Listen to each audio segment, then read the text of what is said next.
नमस्कार जय जगन्नाथ ओंकार education channel को आपन को स्वागत।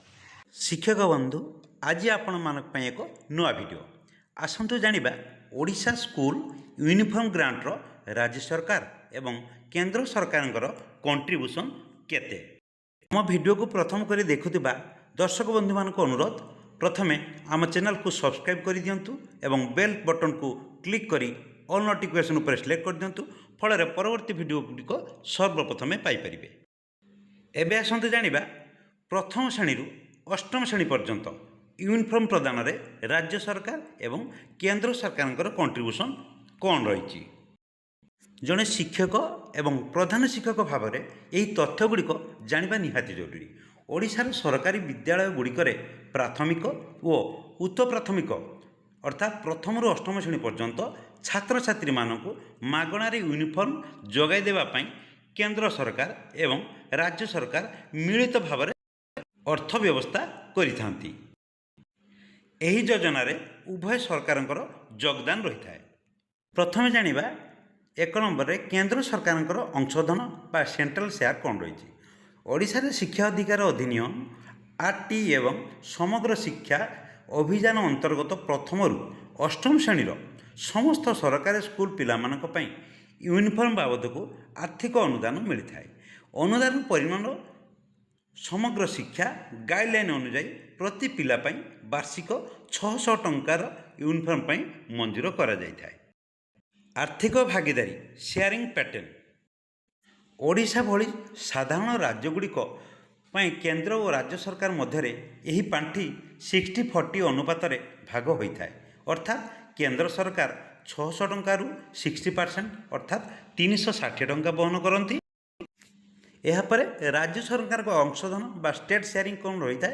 ओडिशा सरकार समग्र शिक्षार निजस्व अंशधन देवा सहित यूनिफॉर्म मान बा क्वालिटी एवं अतिरिक्त पोशाक निज तरफ बजेट प्रदान नियमित अंशधन देती। समग्र शिक्षार 40% अनुपात अनुजाई राज्य सरकार वार्षिक 600 टंका 240 टंका प्रदान करिथांती।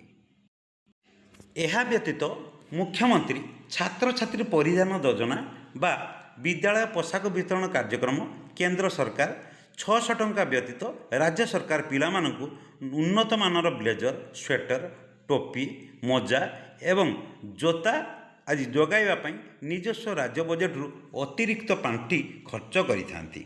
एबे जानिबा शिशुबाटिका ठारू नवम और दशम श्रेणी शिशुबाटिका एवं नवम और दशम श्रेणी पिला मानक पई यूनिफॉर्म प्रदान रे राज्य सरकार और केंद्र सरकार कंट्रीब्यूशन कौन रही। ओडिशा रे सरकारी एवं सरकारी अनुदान प्राप्त स्कूल गुड़िक शिशुबाटिका जोटा कि प्राक प्राथमिक प्री प्राइमरी बोली कहुए एवं नवम और दशम श्रेणी पिला मानकु यूनिफॉर्म प्रदान क्षेत्र में केंद्र और राज्य सरकार आर्थिक सहयोग एवं नियम अलग अलग रही। केंद्र सरकार समग्र शिक्षा अभियान एवं राज्य सरकार मुख्यमंत्री छात्र छात्री परिधान योजना अधीन यही अर्थ व्यवस्था करा जायछि। ओडिशा रे सरकारी एवं सरकारी अनुदान प्राप्त स्कूल गुड़िक शिशुबाटिका जोटा प्राक प्राथमिक बा प्री प्राइमरी कहुए एवं नवम और दशम श्रेणी पिला मानकु यूनिफॉर्म प्रदान क्षेत्र में केंद्र और राज्य सरकार आर्थिक योगदान और कंट्रीब्यूशन नियम अलग अलग रही। केंद्र सरकार समग्र शिक्षा अभियान एवं राज्य सरकार मुख्यमंत्री छात्र छात्री परिधान योजना अधीन यही अर्थव्यवस्था करा जायछि। प्रथम जानिबा शिशुबाटिका मानक पई जातीय शिक्षा नीति एनईपी 2020 अनुसार सरकारी स्कूल परिसर में खोली प्राक प्राथमिक बा शिशुबाटिका श्रेणी पिला मानकु मध्य यूनिफॉर्म दिया जाउछि। केंद्र और राज्य भागीदारी बा फंडिंग पैटर्न अनुसार यह केंद्रीय प्रवर्तित योजना समग्र शिक्षा अधीन आसुथिबारु यह खर्चर 60% केंद्र सरकार एवं 40% राज्य सरकार वहन करती। आर्थिक अनुदान साधारणतः प्रति पिला पिछा 2 हल यूनिफॉर्म 600 टंकार व्यवस्था रही। जो केंद्रर भाग 360 टंका एवं राज्यर भाग 240 टंका रही। एबे आसिबा नवम और दशम श्रेणी केंद्र सरकार समग्र शिक्षा गाइडलाइन अनुसार केवल प्राथमिक और उच्च प्राथमिक अर्थात प्रथम रु अष्टम श्रेणी पर्यंत पिलांकु मागणा यूनिफॉर्म पई बजेट मिलता है। नवम और दशम श्रेणी पई केन्द्रर से भली कौनसी सार्वजनीन मागणा यूनिफॉर्म योजना नहीं।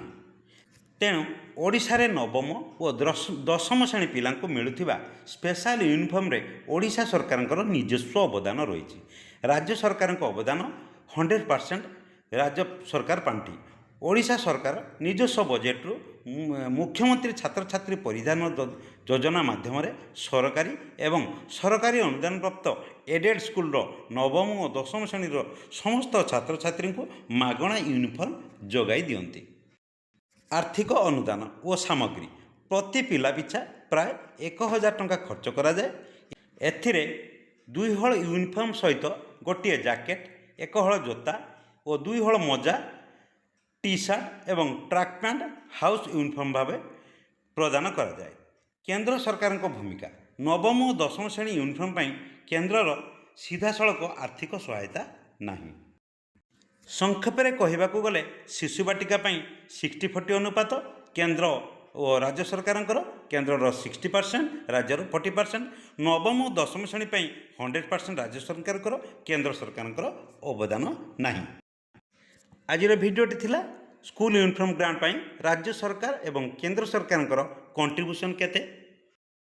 आज भिडियोटी आपण मानको किपर लागला निश्चय कमेंट करेंगे।